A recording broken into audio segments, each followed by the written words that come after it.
Hello दोस्तों, welcome to my channel PR knowledge centre. आप लोग का स्वागत है हमारे चैनल पर। और आज मैं लाई हूँ एनसीईआरटी मानव भूगोल की मूल सिद्धांत, जिसमें आज हम करेंगे तृतीय और चतुर्थ क्रियाकलाप। तो अभी आपने प्रथम और तृतीय द्वितीय के बारे में पढ़ा। तो ये क्लास 12 चैप्टर नंबर 6 है ज्योग्राफी, जिसमें डिटेल एनालिसिस करेंगे हम यूपीएससी के बेसिस पे। अगर आप इसको पढ़ लेते हैं तो आपका बेहतर कॉन्सेप्ट क्लियर हो जाता है। और ये तीसरे जो आपका GS 3 है, उसमें तो डायरेक्ट ये सेक्टर्स दिए हुए हैं, तो आपको पढ़ना ही पढ़ना है। तो चलिए स्टार्ट करते हैं। तो ठीक है, तृतीय और चतुर्थ क्रियाकलाप। लेकिन स्टार्ट करने से पहले आप हमारे चैनल को लाइक से सब्सक्राइब जरूर करें और इस वीडियो को 2-3 बार देखें और सिर्फ हैंड नोट्स जरूर बनाएं। Let's start. ये है द्वितीय और तृतीय और चतुर्थ क्रियाकलाप। ठीक है, तो ठीक है, चलिए। जब आप बीमार पड़ते हैं तो आप किसी डॉक्टर को बुलाते हैं, तो आप पारिवारिक डॉक्टर के पास जाते हैं।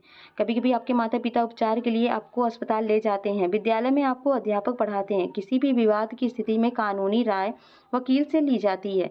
इसी प्रकार अनेक व्यवसायी होते हैं जो फीस का भुगतान होने पर अपनी सेवाएं प्रदान करते हैं। अतः सभी प्रकार की सेवाएं विशिष्ट कलाएं होती हैं जो भुगतान के बदले प्राप्त होती हैं। स्वास्थ्य, शिक्षा, विधि, प्रशासन, मनोरंजन इत्यादि को व्यावसायिक कुशलता की आवश्यकता है। इन सेवाओं को अन्य सैद्धांतिक ज्ञान और क्रियात्मक प्रशिक्षण की आवश्यकता होती है, और अभ्यास इन्हें पूर्ण व्यवसायिक बनाता है। तृतीय क्रियाकलाप सेवा सेक्टर संबंधित है। जनशक्ति सेवा सेक्टर का एक महत्वपूर्ण कारक है, क्योंकि अधिकांश तृतीय क्रियाकलापों का निष्पादन कुशल श्रमिक, व्यावसायिक दृष्टि से प्रशिक्षित और विशेषज्ञ परामर्शदाताओं द्वारा होता है। आर्थिक विकास की आरंभिक अवस्था में लोगों का एक बड़ा अनुपात प्राथमिक सेक्टर में कार्य करता था। एक विकसित अर्थव्यवस्था में बहुसंख्यक श्रमिक तृतीय क्रियाकलापों में रोजगार पाते हैं और अपेक्षाकृत कम संख्या में द्वितीय सेक्टर में कार्यरत होते हैं। तृतीय क्रियाकलापों में उत्पादन विनिमय दोनों सम्मिलित होते हैं। उत्पादन में सेवाओं की उपलब्धता शामिल होती है जिनका उपभोग किया जाता है। उत्पादन को परोक्ष रूप से पारिश्रमिक वेतन के रूप में मापा जाता है। विनिमय के अंतर्गत व्यापार, परिवहन, संचार सुविधाएं सम्मिलित होती हैं जिनका उपयोग दूरी को निष्प्रभाव करने के लिए किया जाता है। इसलिए तृतीय क्रियाकलापों में मूर्त वस्तुओं के उत्पादन के बजाय सेवाओं का व्यावसायिक उत्पादन सम्मिलित होता है। वे भौतिक कच्चे माल के प्रक्रमण के प्रत्यक्ष रूप से सम्मिलित नहीं होती। एक नल साज, बिजली मिस्त्री, तकनीकी सियन, धोबी, नाई, दुकानदार, चालक, कोषपाल, अध्यापक, डॉक्टर, वकील और प्रकाशक इत्यादि का काम इनका सामान्य उदाहरण है। द्वितीय और तृतीय क्रियाकलापों में मुख्य अंतर यह है कि सेवाओं द्वारा उपलब्ध विशेषज्ञता, उत्पादन, तकनीकी मशीनरी और फैक्ट्री प्रक्रियाओं की अपेक्षा कर्मियों की विशिष्टकृत कुशलताओं मतलब स्किल पर ज्ञान पर अत्यधिक निर्भर करती है। तृतीय क्रियाकलाप के प्रकार। अब तक आप जान गए हैं कि आप व्यापारी की दुकान से पुस्तकें, स्टेशनरी खरीदते हैं, बस अथवा रेल द्वारा यात्रा करते हैं, पत्र भेजते हैं, दूरभाष पर बातें करते हैं, अध्ययन के लिए अध्यापकों की रुग्ण होने पर डॉक्टर की सेवाएं प्राप्त करते हैं। इस प्रकार व्यापार, परिवहन, संचार और सेवाएं कुछ तृतीय क्रियाकलाप हैं जिनकी सेक्टर में चर्चा की गई है। चार्ट तृतीय क्रियाकलापों के वर्गीकरण का आधार प्रस्तुत करते हैं। तो चार्ट हम देखते हैं। ठीक है, तो यह सेवा सेक्टर, तृतीय क्रियाकलाप, चतुर्थ क्रियाकलाप और पंचम क्रियाकलाप। तो तृतीयक में आते हैं क्या क्या, तो देखिए, व्यापार एवं वाणिज्य आते हैं, परिवहन, संचार और सेवाएं आती हैं। तो व्यापार एवं वाणिज्य में आते हैं थोक और फुटकर। थोक में आते हैं नगरीय, ग्रामीण, मीडिया। और फुटकर में आते हैं नगरीय, ग्रामीण में। नगरीय में आते हैं श्रृंखला भंडार, डाक आर्डर, सुलभ बाजार केंद्र, लोक वितरण योजना। और डाक आर्डर में आते हैं दूरभाष और इंटरनेट। और ग्रामीण में आते हैं आवधिक बाजार, हाट और भंडार, फेरी, लोक वितरण स्कीम। और है परिवहन रेल जाल तंत्र, सड़क जाल तंत्र, जल, वायु। तो जल में आ जाते हैं आंतरिक और महासागरीय, और वायु में भी महासागरीय, सॉरी आंतरिक में महासागरीय, दोनों महासागरीय आ जाते हैं। महासागरीय में यात्री सेवा और माल सेवा दोनों आती है। और संचार की बात करें, जो परिवहन, दूरसंचार और दृश्य श्रव्य है। तो परिवहन के साधन है। और दूरसंचार में आ जाता है दूरभाष, जिसमें भू लाइन और मोबाइल आते हैं। दृश्य श्रव्य में आते हैं फिल्में, रेडियो, टीवी, मुद्रण, मीडिया। मीडिया में आते हैं समाचार पत्र और पत्रिकाएं। और सेवाओं में आती है मौद्रिक, बैंकिंग, बीमा, अचल संपदा, व्यक्तिगत और व्यवसायिक। व्यक्तिगत और व्यवसायिक में आते हैं व्यक्तिगत, सरकारी, गैर सरकारी संगठन। चतुर्थ क्रियाकलाप में सूचना आधारित और अनुसंधान एवं विकास आधारित है। चतुर्थ में क्या है, सूचना और विज्ञान आधारित। और पंचम में आते हैं विशेषज्ञ, निर्णयकर्ता, परामर्शदाता, नीति निर्धारक। ठीक है, तो व्यापार और वाणिज्य। व्यापार वस्तुतः अन्यत्र उत्पादित मदों का क्रय विक्रय है। फुटकर और थोक व्यापार अथवा वाणिज्य की सभी सेवाओं की विशिष्ट उद्देश्य लाभ कमाना है। ये सारा काम कस्बों और नगरों में होता है, जिन्हें व्यापारिक केंद्र कहा जाता है। स्थानीय स्तर पर वस्तु विनिमय से लेकर अंतर्राष्ट्रीय सोपान पर मुद्रा विनिमय तक व्यापार के उत्थान ने अनेक केंद्रों और संस्थाओं को जन्म दिया है, जैसे व्यापारिक केंद्र अथवा संग्रहण और वितरण बिंदु। व्यापारिक केंद्रों को ग्रामीण और नगरीय विपणन केंद्रों में विभक्त किया जा सकता है। ग्रामीण विपणन में केंद्र में निकटवर्ती वस्तुओं का पोषण करते हैं। ये अर्ध नगरीय केंद्र होते हैं। ये अत्यंत अल्पवर्धित प्रकार के व्यापारिक केंद्रों के रूप में लोक सेवा करते हैं। यहाँ व्यक्तिगत और व्यावसायिक सेवाएं सुविकसित नहीं होती हैं। यह स्थानीय संग्रहण और वितरण केंद्र होते हैं। इनमें से अधिकांश केंद्रों में मंडियां और फुटकर व्यापार क्षेत्र भी होते हैं। ये स्वयं नगरीय केंद्र नहीं है, किंतु ग्रामीण लोगों की अधिक मांग वाली वस्तुओं और सेवाओं को उपलब्ध कराने वाले महत्वपूर्ण केंद्र हैं। और ये हैं ग्रामीण क्षेत्रों में आवधिक बाजार। ग्रामीण क्षेत्रों में जहाँ नियमित बाजार नहीं होते हैं, विभिन्न कालिक अंतरालों पर स्थानीय आवधिक बाजार लगाए जाते हैं। ये साप्ताहिक पाक्षिक बाजार होते हैं, जहाँ परिग्रामी क्षेत्रों से लोग आकर समय समय पर अपनी आवश्यक जरूरतों को पूरा करते हैं। यह बाजार निश्चित तिथि दिन पर लगते हैं और एक स्थान से दूसरे स्थान पर लगते रहते हैं। दुकानदार इस प्रकार सभी दिन व्यस्त रहते हैं और एक विस्तृत क्षेत्र को सेवा प्रदान करते हैं। नगरीय बाजार केंद्रों में और अधिक विशिष्टीकृत नगरीय सेवाएं मिलती हैं। इनमें न केवल साधारण वस्तुएं और सेवाएं, बल्कि लोगों द्वारा वांछित अनेक विशिष्ट वस्तुएं व सेवाएं भी उपलब्ध होती हैं। नगरीय केंद्र इसलिए विनिर्मित पदार्थों के साथ साथ विशिष्टीकृत बाजार भी प्रस्तुत करते हैं, जैसे श्रम बाजार, आवासन, अर्धनिर्मित एवं निर्मित उत्पादों का बाजार। इनमें शैक्षिक संस्थाओं और व्यवसायिकों की सेवाएं, जैसे अध्यापक, वकील, परामर्शदाता और चिकित्सक, दांत का डॉक्टर और पशु चिकित्सक आदि उपलब्ध होते हैं। अमेरिका में डिब्बाबंद आहार बाजार। फुटकर व्यापार, यह वह व्यापारिक क्रियाकलाप हैं जो उपभोक्ता को वस्तुओं के प्रत्यक्ष विक्रय संबंधित है। अधिकांश फुटकर व्यापार केवल विक्रय से नियत प्रतिष्ठानों और व्यापारों में संपन्न होते हैं। फेरी, रेहड़ी, ट्रक, द्वार से द्वार, डाक आदेश, दूरभाष, स्वचालित बिक्री मशीनें तथा इंटरनेट फुटकर बिक्री के भंडार रहित उदाहरण हैं। भंडारों पर सामग्री। फुटकर व्यापार में बृहत स्तर पर सबसे पहले नवाचार लाने वाले उपभोक्ता सहकारी समुदाय थे। विभागीय भंडार वस्तुओं की खरीद और भंडारों के विभिन्न अनुभागों में बिक्री के सर्वेक्षण के लिए विभागीय प्रमुखों को उत्तरदायित्व व प्राधिकार सौंप देते हैं। श्रृंखला भंडार में अत्यधिक मितव्ययता से व्यापारिक माल खरीद पाते हैं, यहाँ तक कि अपने विनिर्देश पर सीधे वस्तुओं का विनिर्माण करा लेते हैं। वे अनेक कार्यकारी कार्यों से अत्यधिक कुशल विशेषज्ञ नियुक्त कर लेते हैं। उनके पास एक भंडार के अनुभव के परिणामों को अनेक भंडारों में लागू करने की योग्यता होती है। थोक व्यापार। थोक व्यापार का गठन अनेक बिचौलिए, सौदागरों और मूर्तिकारों द्वारा होता है, न कि फुटकर भंडारों द्वारा। श्रृंखला भंडारों सहित कुछ बड़े भंडार विनिर्माताओं से सीधे खरीद करते हैं। फिर भी बहुसंख्यक फुटकर भंडार बिचौलिए स्रोत से पूर्ति लेते हैं। थोक विक्रेता प्राय फुटकर भंडारों को उधार देते हैं, यहाँ तक कि फुटकर विक्रेता अधिकतर थोक विक्रेता की पूंजी पर ही अपने कार्य का संचालन करते हैं।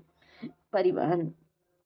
परिवहन एक ऐसी सेवा अथवा सुविधा है जिसमें व्यक्तियों, निर्मित माल तथा संपत्ति को भौतिक रूप से एक स्थान से दूसरे स्थान पर ले जाया जाता है। यह मनुष्य की गतिशीलता की मूलभूत आवश्यकताओं को पूरा करने हेतु निर्मित एक संगठित उद्योग है। आधुनिक समाज वस्तुओं के उत्पादन, वितरण और उपभोग में सहायता देने के लिए तीव्र और सक्षम परिवहन व्यवस्था चाहते हैं। इस जटिल व्यवस्था की प्रत्येक अवस्था में परिवहन द्वारा पदार्थ का मूल्य अत्यधिक बढ़ जाता है। परिवहन दूरी को किलोमीटर दूरी अथवा मार्ग लंबाई की वास्तविक दूरी, समय दूरी अथवा एक मार्ग पर यात्रा करने में लगने वाले समय और लागत, दूरी अथवा मार्ग पर यात्रा करने के खर्च के रूप में मापा जा सकता है। परिवहन के साधन चयन में समय अथवा लागत के संदर्भ में एक निर्णायक कारक है। मानचित्र पर समान समय में पहुंचने वाले स्थानों को मिलाने वाली समरकाल रेखाएं खींची जाती हैं। जाल तंत्र और पहुंच। जैसे ही परिवहन व्यवस्थाएं विकसित होती हैं, विभिन्न स्थान आपस में जुड़कर जाल तंत्र की रचना करते हैं। जाल तंत्र तथा योजक से मिलकर बनते हैं दो अथवा अधिक मार्गों का संधि स्थल। एक उद्गम बिंदु, एक गंतव्य बिंदु अथवा मार्ग के सहारे कोई बड़ा कस्बा नोड होता है। प्रत्येक सड़क जो दो नोडों को जोड़ती है योजक कहलाती है। एक विकसित जाल तंत्र में अनेक योजक होते हैं, जिनका अर्थ है कि स्थान सुसंबद्ध है। परिवहन को प्रभावित करने वाले कारक। परिवहन की मांग जनसंख्या के आकार में प्रभावित होती है। जनसंख्या का आकार जितना बड़ा होगा, परिवहन की मांग उतनी ही अधिक होगी। नगरों, कस्बों, गाँवों, औद्योगिक केंद्रों और कच्चे माल, उनके मध्य व्यापार के प्रारूप, उनके मध्य भू-दृश्य की प्रकृति, जलवायु के प्रकार और मार्ग की लंबाई पर आने वाले व्यवधानों को दूर करने के लिए उपलब्ध निधियों पर मार्ग निर्भर करते हैं। संचार सेवाओं में शब्दों और संदेशों, तथ्यों, विचारों का प्रेषित सम्मिलित है। लेखन के आविष्कार के संदेशों को संरक्षित किया और संचार को परिवहन के साधनों पर निर्भर करने में सहायता की। ये वास्तव में हाथ, पशुओं, नाव, सड़क, रेल तथा वायु द्वारा परिवहित होते हैं। यही कारण कि परिवहन के सभी रूपों को संचार पथ कहा जाता है। जहाँ परिवहन जाल तंत्र सक्षम होते हैं, वहाँ संचार का फैलाव सरल होता है। मोबाइल, दूरभाष उपग्रहों जैसे कुछ विकासों ने संचार को परिवहन से मुक्त कर दिया है। पुराने तंत्रों के सस्ता होने के कारण संचार के सभी रूपों का संचार रूप से समाप्त नहीं हुआ है, अतः पूरे विश्व में अभी भी विशाल मात्रा में डाक का निपटारा डाकघरों द्वारा हो रहा है। कुछ संचार सेवाओं की चर्चा नीचे की गई है। दूरसंचार का प्रयोग विद्युतीय प्रौद्योगिकी के विकास से जुड़ा है। संदेशों को भेजे जाने की गति के कारण इसमें संचार में क्रांति ला दी है। समय सप्ताहों में मिनटों में घट गया है और मोबाइल, दूरभाष जैसे नूतन उन्नति ने किसी भी समय कहीं भी संचार को प्रत्यक्ष तत्काल बना दिया है। तार प्रेषक, मोर्स कूट और टेलेक्स अब लगभग भूतकाल की वस्तुएं बन गई हैं। रेडियो और दूरदर्शन भी समाचारों, चित्रों और दूरभाष कालों का पूरे विश्व में विस्तृत श्रोताओं को प्रसारण करते हैं और इसलिए इन्हें जनसंचार माध्यम कहा जाता है। वे विज्ञापन एवं मनोरंजन के लिए महत्वपूर्ण हैं।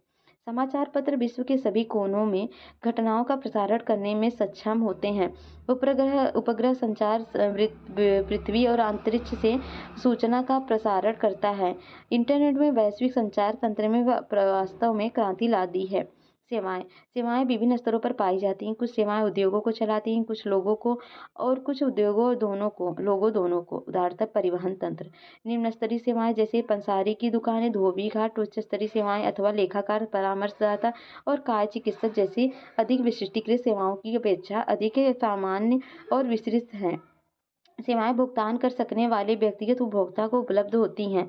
माली, धोबी और नाई मुख्य रूप से शारीरिक श्रम करते हैं। अध्यापक, वकील, चिकित्सक, संगीतकार और अन्य मानसिक श्रम करते हैं। अनेक सेवाएं अब नियमित हो गई हैं। महामार्गों एवं सेतुओं का निर्माण और अनुरक्षण, अग्निशमन विभागों का अनुरक्षण और शिक्षा की पूर्ति अथवा पर्यवेक्षण और ग्राहक सेवा महत्वपूर्ण सेवाओं में से एक है, जिनका पर्यवेक्षण अथवा निष्पादन प्राय सरकारों अथवा कंपनियों द्वारा किया जाता है। राज्य और संविधान ने परिवहन, दूरसंचार और ऊर्जा जलपूर्ति जैसी सेवाओं के विपणन के पर्यवेक्षण और नियंत्रण के लिए निगमों की स्थापना की है। स्वास्थ्य की देखभाल, अभियांत्रिकी, विधि और प्रबंधन, व्यावसायिक सेवाएं और मनोरंजन और प्रमोद सेवाओं की स्थिति बाजार पर निर्भर करती है। मल्टीप्लेक्स और रेस्तरां की स्थिति केंद्रीय व्यापार क्षेत्र के अंदर अथवा निकट हो सकती है, जबकि गोल्फ कोर्स ऐसे स्थान पर बनाया जाएगा जहां भूमि की लागत सीबीडी की अपेक्षा कम होती है। दैनिक जीवन में काम को सुविधाजनक बनाने के लिए लोगों को व्यक्तिगत सेवाएं उपलब्ध कराई जाती हैं। कामगार रोजगार की तलाश में ग्रामीण क्षेत्रों से प्रवास करते और अकुशल होते हैं। वे मोची, गृहपाल, खानसामा और माली जैसी घरेलू सेवाओं के लिए नियुक्त किए जाते हैं और उन्हें कम भुगतान किया जाता है। कर्मियों का यह वर्ग असंगठित है। ऐसा एक उदाहरण मुंबई की डब्बावाला सेवा है, जो पूरे नगर में लगभग 1,75,000 उपभोक्ताओं को उपलब्ध कराई जाती है। और ये है मुंबई में डब्बावाला सेवा। तो तृतीय क्रियाकलापों में संलग्न लोग। आजकल अधिकांश लोग सेवाकर्मी सेवाओं सभी समाजों में उपलब्ध होते हैं। अधिक विकसित देशों में कर्मियों का अधिकतर प्रतिशत इन सेवाओं में लगा है, जबकि अल्प विकसित देशों में 10% से भी कम लोग इस सेवा क्षेत्र में लगे हैं। संयुक्त राज्य अमेरिका में 75% से अधिक कर्मी सेवाओं में संलग्न हैं। इन सेक्टर में रोजगार की प्रवृत्ति बढ़ रही है, जबकि प्राथमिक और द्वितीयक क्रियाकलापों में यह अपरिवर्तित है और घटती रही है। कुछ चयनित उदाहरण। पर्यटन एक यात्रा है जो व्यापार की बजाय प्रमोद के उद्देश्य के लिए की जाती है। प्रमोद मतलब खुशी के लिए। कुल पंजीकृत रोजगारों तथा कुछ राजस्व सकल घरेलू उत्पाद का 40% की दृष्टि से यह विश्व का अकेला सबसे बड़ा तृतीय क्रियाकलाप बन गया है। इसके अतिरिक्त पर्यटकों के आवास, भोजन, परिवहन, मनोरंजन तथा विशेष दुकानों जैसी सेवा उपलब्ध कराने के लिए अनेक स्थानीय व्यक्तियों को नियुक्त किया जाता है। पर्यटन अवसंरचनाओं, उद्योगों, फुटकर व्यापार तथा शिल्प उद्योगों का पोषित करता है। कुछ प्रदेशों में पर्यटन वस्तुनिष्ठ होता है, जबकि क्योंकि अवकाश की अवधि अनुकूल मौसमी दशाओं पर निर्भर करती है, किंतु कुछ प्रदेश वर्ष पर्यंत पर्यटकों को आकर्षित करते हैं। ठीक है, ये है पर्यटक प्रदेश। भूमध्य सागरीय तट के चारों ओर पोषण स्थान तथा भारत का पश्चिमी तट विश्व के लोकप्रिय पर्यटक गंतव्य स्थानों में से एक है। अन्य शीतकालीन खेल प्रदेश जो मुख्यतः पर्वतीय क्षेत्रों में पाए जाते हैं, मनोहरी दृश्य भूमियाँ तथा यत्र तत्र फैले राष्ट्रीय उद्यान सम्मिलित हैं। स्मारकों, विरासत स्थलों और सांस्कृतिक गतिविधियों के कारण ऐतिहासिक नगर भी पर्यटकों को आकर्षित करते हैं। पर्यटन आकर्षण। जलवायु। ठंडे प्रदेशों के आकर्षक लोग कुलीन विश्राम के लिए उष्ण व धूपदार मौसम की अपेक्षा करते हैं। दक्षिण यूरोप और भूमध्य सागरीय क्षेत्रों में पर्यटन के महत्व का यह मुख्य कारण है। अवकाश के शीर्ष मौसम में यूरोप के अन्य भागों की अपेक्षा भूमध्य सागरीय जलवायु में लगभग सतत ऊंचा तापमान, धूप की लंबी अवधि और निम्न वर्षा की दशाएं होती हैं। शीतकालीन अवकाश का आनंद लेने वाले लोगों की विशिष्ट जलवायु ज़रूरतें होती हैं, और जैसे या तो वे अपनी गृह क्षेत्रों की तुलना में ऊंचे तापमान अथवा स्कीइंग के लिए अनुकूलन हिमावरण। भूदृश्य। कई लोग आकर्षित करने वाले पर्यावरण में अवकाश बिताना पसंद करते हैं, जिनका प्राय अर्थ होता है पर्वत, झीलें, दर्शनिक समुद्री तट और मनुष्य द्वारा पूर्ण रूप से अपरिवर्तित भूदृश्य। इतिहास एवं कला। किसी क्षेत्र के इतिहास और कला से संभावित आकर्षक होता है। लोग प्राचीन और सुंदर नगरों, पुरातत्व स्थानों पर जाते हैं और किलों और महलों और गिरजाघरों को देखकर आनंद उठाते हैं। सांस्कृतिक और अर्थव्यवस्था। मानव जाति और स्थानीय रीतियों को पसंद करने वालों को पर्यटन सुलभाता है। यदि कोई प्रदेश पर्यटकों को जरूरतों को सस्ते दाम में पूरा करता है तो यह अत्यंत लोकप्रिय हो जाता है। घरों में रुकना एवं लाभदायक व्यापार बनकर उभरा है, जैसे कि गोवा में हेरिटेज होम्स तथा कर्नाटक में मेडिकेरे और कुर्ग। भारत में समुद्र पार रोगियों के लिए स्वास्थ्य सेवाएं। 2005 ईस्वी में संयुक्त राज्य अमेरिका से उपचार के लिए 55,000 रोगी भारत आए, और संयुक्त राज्य स्वास्थ्य सेवा तंत्र के अंतर्गत प्रतिवर्ष होने वाले लाखों शल्यक्र्मियों की तुलना में यह एक संख्या बहुत कम है। भारत विश्व में चिकित्सा पर्यटन में अग्रणी देश बनकर उभरा है। महानगरों में अवस्थित विश्व स्तरीय अस्पताल संपूर्ण विश्व के रोगियों का उपचार करते हैं। भारत, थाईलैंड, सिंगापुर, मलेशिया जैसे विकासशील देशों को चिकित्सा पर्यटन से अनेक लाभ प्राप्त होते हैं। चिकित्सा पर्यटन के अतिरिक्त चिकित्सा परीक्षणों और आंकड़ों के निर्वचन से बाह्य स्रोतन के प्रति भी झुकाव पाया जाता है। भारत, स्विट्जरलैंड और ऑस्ट्रेलिया के अस्पताल विकिरण बिंबों के अध्ययन से लेकर चुंबकीय अनुनाद बिंबों के निर्वचन और पराश्रय परीक्षणों तक की विशिष्ट चिकित्सा सुविधाओं को उपलब्ध करा रहे हैं। बाह्य स्रोतन में यदि यह गुणवत्ता में सुधार करने अथवा विशिष्ट सेवाएं उपलब्ध कराने पर केंद्रित है तो बाह्य स्रोतन रोगियों के लिए अत्यधिक लाभ होता है। चिकित्सा पर्यटन। जब चिकित्सा उपचार को अंतर्राष्ट्रीय पर्यटन गतिविधि से संबद्ध किया जाता है तो इसे सामान्यतः चिकित्सा पर्यटन कहा जाता है। चतुर्थ क्रियाकलाप की बात करते हैं तो कोपेनहेगन और न्यूयॉर्क में एक बहुराष्ट्रीय कंपनी के मुख्य कार्यकारी अधिकारी तथा चिकित्सक प्रतिलेखक मेडिकल ट्रांसक्रिप्शनिस्ट के बीच क्या समानता है? ये सभी लोग सेवा सेक्टर के उस प्रभाग से कार्य करते हैं जो ज्ञानमुखी है। इस सेक्टर को चतुर्थ और पंचम क्रियाकलापों में विभक्त किया जा सकता है। चतुर्थ क्रियाकलापों में कुछ निम्नलिखित सूचना का संग्रहण, उत्पादन और प्रकीर्णन अथवा सूचना का उत्पादन भी। चतुर्थ क्रियाकलाप अनुसंधान, विकास एवं पर केंद्रित होते हैं और विशिष्टीकृत ज्ञान, प्रौद्योगिकी कुशलता और प्रशासनिक सामर्थ्य के संबंध सेवाओं के उन्नत नमूने के रूप में देखे जाते हैं। चतुर्थ सेक्टर। आर्थिक वृद्धि के आधार में तृतीयक सेक्टर के साथ चतुर्थ सेक्टर ने सभी प्राथमिक और द्वितीयक से रोजगारों को प्रतिस्थापित कर दिया है। विकसित अर्थव्यवस्थाओं में आधे से अधिक कर्मी ज्ञान के इस क्षेत्र में कार्यरत है तथा पारस्परिक कोष प्रबंधकों को से लेकर परामर्शदाताओं, सॉफ्टवेयर सेवाओं की मांग में अति उच्च वृद्धि हुई है। कार्यालय भवनों, प्रासंगिक विद्यालयों, विश्वविद्यालयों, कक्षाओं, अस्पतालों, डॉक्टरों के कार्यालयों और रंगमंचों, लेखा कार्य और दलाली की फर्मों में काम करने वाले कर्मचारी इस वर्ग की सेवाओं में संबंध रखते हैं। कुछ तृतीय क्रियाकलापों की भांति उस चतुर्थ क्रियाकलापों को भी बाह्य स्रोतन के माध्यम से किया जा सकता है। ये सेवाएं संसाधनों में बंधी हुई पर्यावरण से प्रभावी तथा अनिवार्य रूप से बाजार द्वारा स्थानांतरित नहीं है। पंचम क्रियाकलाप उच्च स्तर के निर्णय लेने तथा नीतियों का निर्माण करने वाले पंचम क्रियाकलापों को निभाते हैं।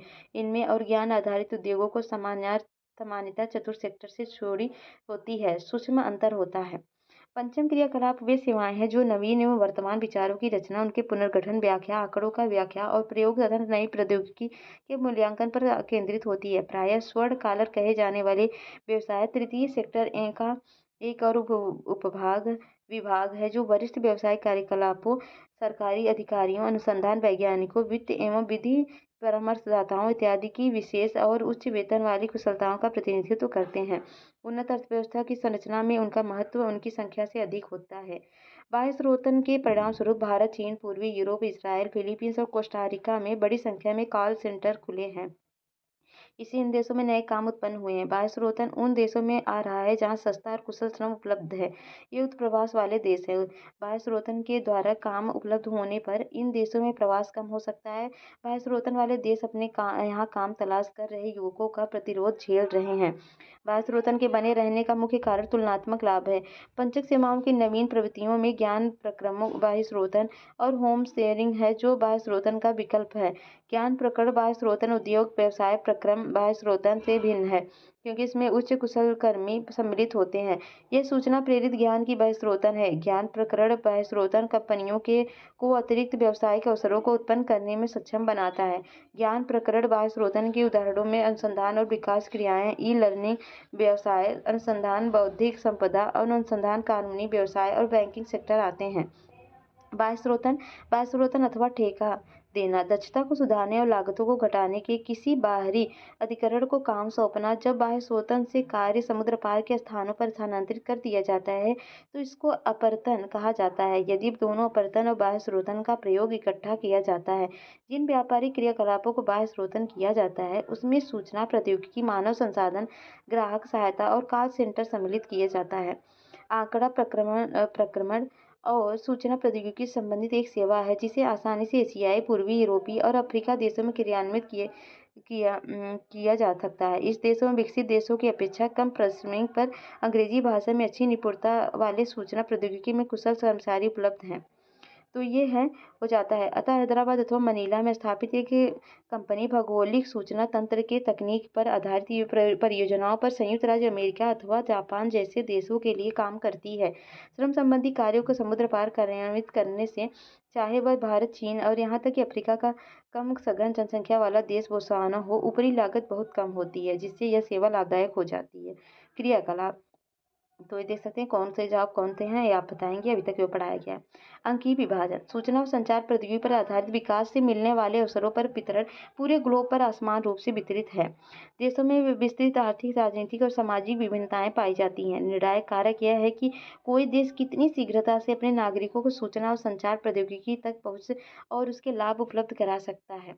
विकसित देश सामान्य रूप से इस दिशा में आगे बढ़ गए हैं जबकि विकासशील देश पिछड़ गए हैं और इसी को अंकीय विभाजन कहा जाता है। इसी प्रकार देशों के भीतर अंकीय विभाजन विद्यमान है। उदाहरणतः भारत अथवा रूस जैसे विशाल देश में यह अस्वाभाविक है कि महानगरीय केंद्रों जैसे निश्चित क्षेत्रों में परिस्थित ग्रामीण क्षेत्रों की तुलना में अंकीय विश्व के साथ बेहतर संबंध तथा पहुंच पाई जाती है। तो ये सारे क्वेश्चन है, इनका आंसर देने का प्रयत्न करिए। कैसा लगा ये वीडियो बताइएगा जरूर और अपने फीडबैक कमेंट बॉक्स में दीजिए। मिलते हैं नेक्स्ट वीडियो में नेक्स्ट चैप्टर के साथ। तब तक के लिए जय भारत।